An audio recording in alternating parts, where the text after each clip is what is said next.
So eto na nga po, no, dumating na. Pero kanina may dumating na daw po na truck na naghahakot ng mga samot-saring mga kalat. Ayan, pero ito muli, no, naghahakot para talaga hindi maano, hindi tumambay ng matagal dito itong mga samot-saring mga kalat po.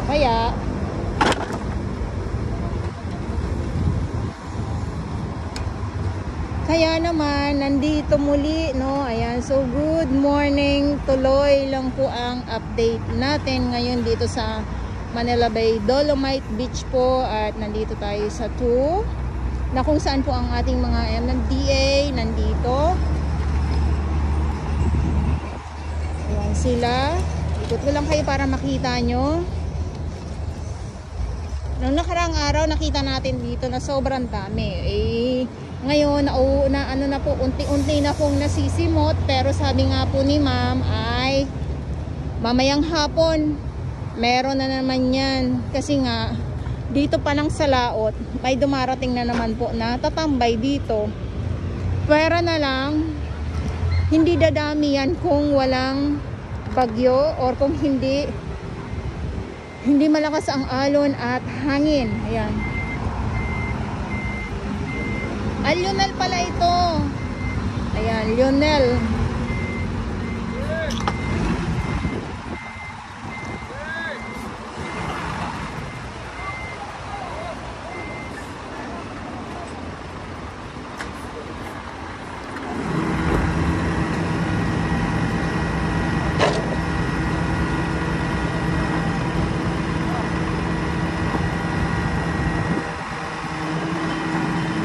Lionel, ayan, so sila yung maghahakot ngayon or naghahakot kasi kanina meron na daw po, mas maaga kanina.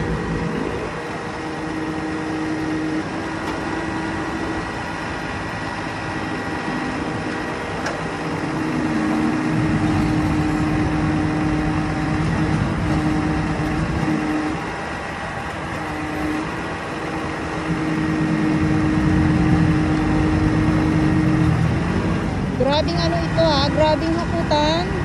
Paspasan na hakutan na naman po ng mga sako-sakong mga nakokolekta ng ating mga naglilinis. MMDA, Estero Rangers, ang PNR at ang ating Dolito pa doon naman po sa kabilang side.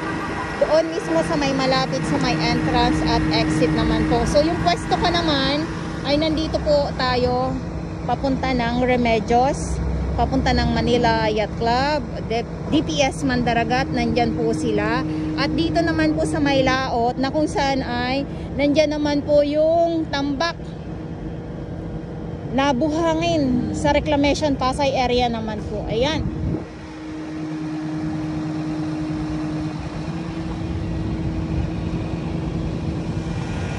Good morning! So tuloy-tuloy lang po ang update natin dito sa Manila Bay Dolomite Beach at grabe.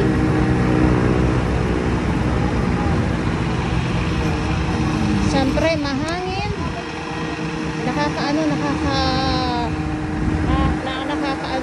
Naiibsan yung ating nararamdaman na na init.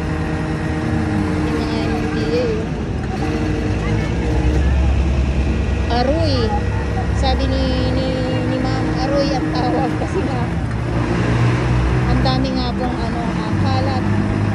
Grabe si Kuya.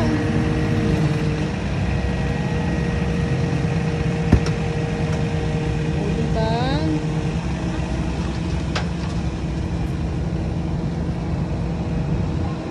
Tapos yung dagat ngayon maaliwalas. Kuya.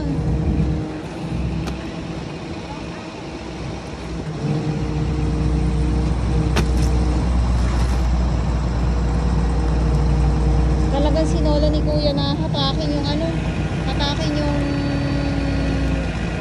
kahoy.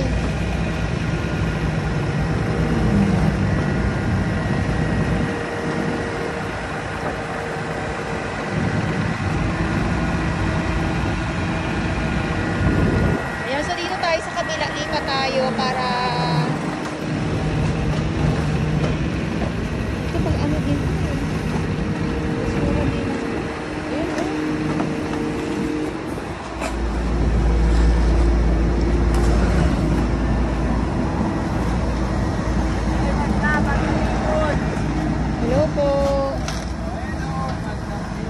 Hello, madlang people.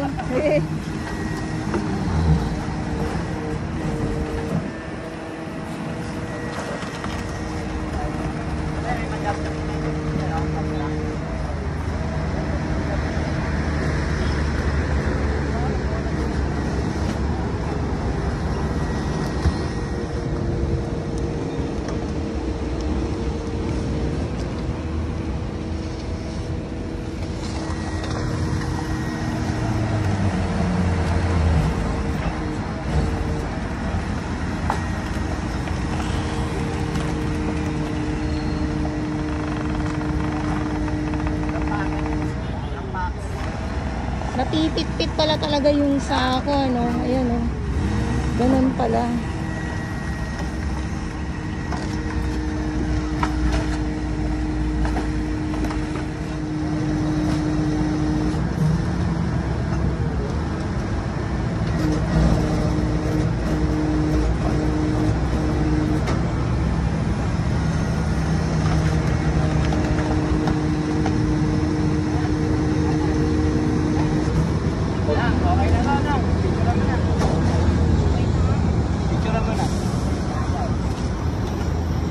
Ay, tapos na. Okay, tapos na. So mamaya babalik ko uli ito para syempre maghakot muli dahil hindi pa din po na uupos itong mga sako-sakong mga kalat nga po dito sa Dolomite. Again, Lionel po yung nandito, no? Alala ko lang po. Pero susugo din po yung truck ng MMDA.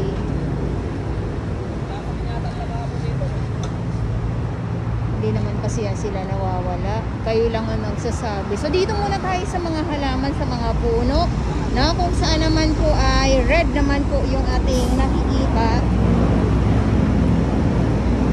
Ayan, o. So marami po talagang mga tanim na mga halaman at namumulaklak dito sa isa din po ito na nakakawala ng ating mga iniisip, nakakawala ng stress. Mindagdag din ba attraction sa ating mga mata?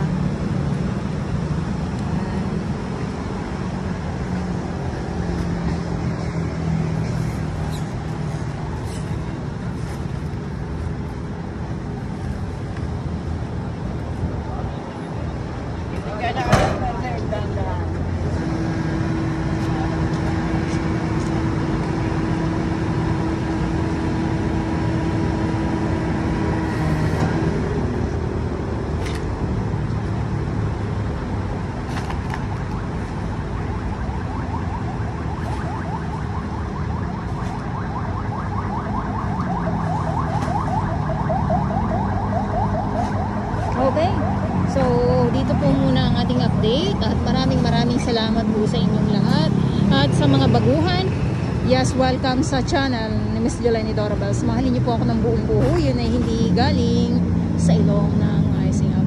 Kaya sa buwan, umalis na po itong truck ng Lionel na kung saan ay naghahakot ngayon ng mga samot-saring mga kalat dito sa Manila Bay, Dolomite Beach. Parang namamaos ako Parang umiba ka agad ang aking boses. Ayan. Pero andito pa din po yung ating mga MMDA na naglilinis po.